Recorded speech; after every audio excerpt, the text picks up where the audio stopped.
সমসাময়িক আন্তর্জাতিক পরিস্থিতি নিয়ে আলোচনা করতে এই মুহূর্তে আমাদের সাথে যোগ দিয়েছেন চট্টগ্রাম বিশ্ববিদ্যালয়ের আন্তর্জাতিক সম্পর্ক বিভাগের অধ্যাপক ডক্টর ফরিদুল আলম। ডক্টর ফরিদুল আলম, আপনাকে স্বাগত জানাচ্ছি ইন্ডিপেন্ডেন্ট টেলিভিশনে। আপনার কাছে প্রথমে একটু জানতে চাই যে গাজায় যেই ধ্বংসযজ্ঞ চলছে এটি নিরসনে সম্ভবত এই মুহূর্তে সবচেয়ে গুরুত্বপূর্ণ বৈঠক হতে যাচ্ছে কায়রোতে। এই বৈঠক থেকে আসলে কি ধরনের সিদ্ধান্ত আসতে পারে বলে আপনি মনে করেন? আপনাকে ধন্যবাদ।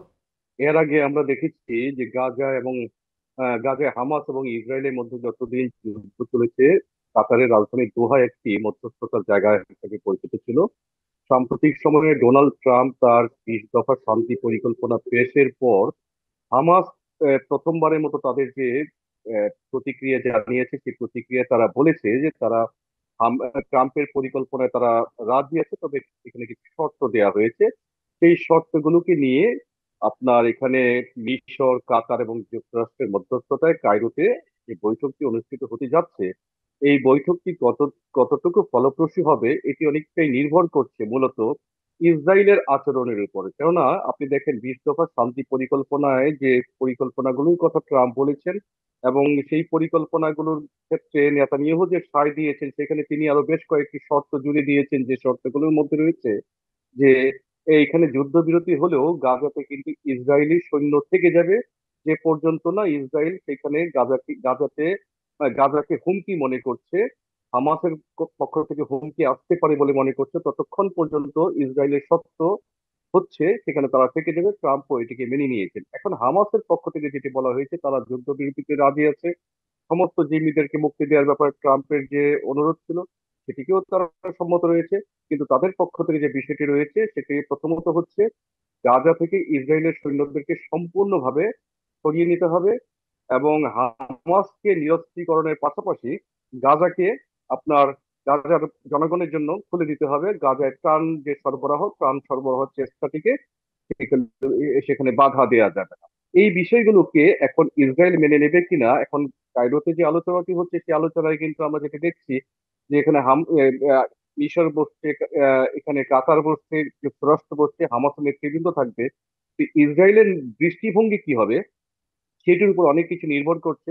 কেননা আপনি জানেন যে সাম্প্রতিক সময়ে যখন হামাস তাৎক্ষণিকভাবে ট্রাম্পের শর্তের বিষয়ে ইতিবাচক মনোভাব জানিয়েছে, তারপরও কিন্তু ইসরায়েল এই গাজাতে হামলা চালিয়ে গিয়েছে। ডোনাল্ড ট্রাম্প হামলা বন্ধ করার এখনো আহ্বান কিন্তু এই জানানো হামলা সত্ত্বেও কিন্তু অব্যাহত রয়েছে। যখন আলোচনা চলছে ঠিক এই মুহূর্তেও কিন্তু ফিলিস্তিনে হামলা চালিয়ে যাচ্ছে আইডিএফ। জি, এটি আন্তর্জাতিক আইনের নিয়ম নীতি হচ্ছে যে দুই পক্ষের মধ্যে যখন যুদ্ধ চলাকালীন সময়ে আলোচনা চলে, সেই আলোচনায় কিন্তু আপনার কোনো হামলা চালানোর কোনো বিধান নাই। কিন্তু আমরা যেটা দেখি আলোচনার মাঝেও এই ধরনের হামলা পরিচালিত হয়ে আসছে। এবং আপনি দেখেন কিছুদিন আগে কাতার একটি নিরপেক্ষ দেশ হিসেবে মধ্যপ্রাচ্যে শান্তির জন্য চেষ্টা করছে।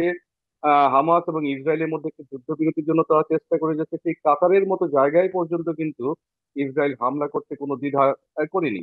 এবং আরেকটি দেখেন যে আন্তর্জাতিক সমুদ্র সীমার ভেতরে সমস্ত জাহাজ চলাচলের কিন্তু নিয়ম থাকা সত্ত্বেও ইসরায়েল কিন্তু আপনার সমুদ্র ফ্লোটিলার 44টি জাহাজের বহর সমস্ত কিছুকে কিন্তু তারা তেল আবিবে নিয়ে গিয়েছিল। যদিও আরো 11টি জাহাজ মিশরের আলেকজান্দ্রিয়া বন্দরে অপেক্ষা করছে, সেগুলো তারা রওনা করেছে। গাজা থেকে 560 নটিক্যাল মাইল দূরে আছে, সেগুলোকেও তারা আটক করবে বলেই আমরা ধরে নিচ্ছি। অর্থাৎ ইসরায়েল আন্তর্জাতিক আইনের কোনো নিয়ম কানুন, কোনো বিধিবিধান তারা কিন্তু মানছে না। এবং তাদের একতরফা যে শর্ত আমরা যেটা দেখতে পাচ্ছি যে তারা হামাসকে নিধন করতে চাইছে, অর্থাৎ হামাস বলতে কোনো সংগঠন থাকবে না, এটি হচ্ছে ইসরায়েলের প্রথম শর্ত। এই অবস্থায় আলোচনাটি আজকে খুব খুব কঠিন হামাস হয়ে যাবে। কে নিয়ন্ত্রণ করতে গিয়ে তারা তো নিরস্ত্র ফিলিস্তিনি, বিশেষ করে শিশুদের এবং নারীদের উপরেও নির্বিচারে হামলা চালাচ্ছে। এটির ব্যাখ্যা এটি তো আসলে কি? এটি তো আজকে আসলে নতুন না। আমরা দেখছি যুদ্ধে আগামী কালকে যুদ্ধের 2 বছর পূর্তি হবে।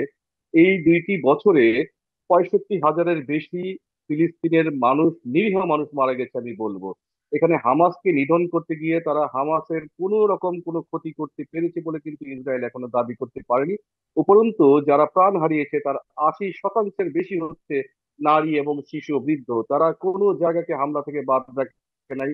তারা হসপিটাল, শিক্ষা প্রতিষ্ঠান, শরণার্থী শিবির, বেসামরিক স্থাপনা প্রত্যেকটি জায়গাকে তাদের হামলার লক্ষ্যবস্তু করেছে। এবং কার্যত তারা ফিলিস্তিনের নিরীহ মানুষকে মেরে গাজাকে মাটির সাথে ধসিয়ে দিয়ে হামাসকে তারা এক ধরনের চাপ দেওয়ার চেষ্টা করছে যে তোমাদের জন্যই এমনটা হচ্ছে।